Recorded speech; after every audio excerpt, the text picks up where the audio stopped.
The City of Cape Town's enforcement staff, including traffic, law enforcement and Metro Police, have been doing their best to make sure that we curtail the taxi violence through effective operations jointly with SAPS.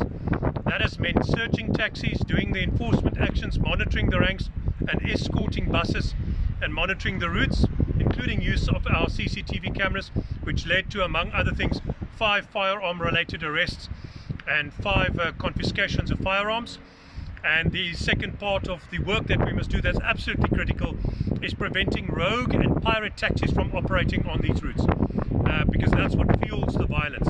So as you can see behind me, the pound is really full. We've got minibus taxis, Avanzas, some private vehicles as well that have been impounded.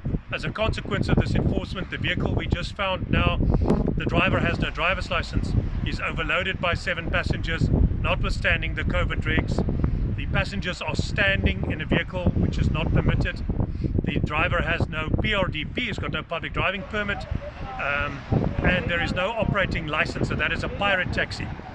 But you see the owner shows up very quickly in a very expensive vehicle, so he clearly is making a lot of money from his crime. And that's the whole problem, is that the law in South Africa is at the moment dysfunctional, and it will not allow the traffic departments to get the upper hand to bring the situation under effective control, because the financial incentives are there for bad people like that owner to continue to put unlicensed and unqualified drivers in vehicles in control of the lives of commuters who are desperate to get home. That needs to be changed, and that needs to be changed in the National Land Transportation Act.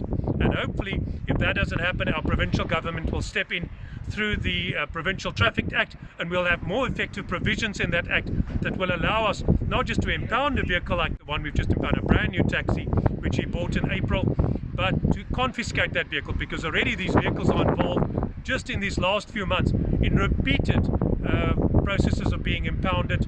The driver is sitting with multiple fines. So this is not a person or an operator or an owner who cares about the level of service he gives, the safety of his commuters, or the law of our land. And then, quite frankly, the laws need to change to allow us to take effective action.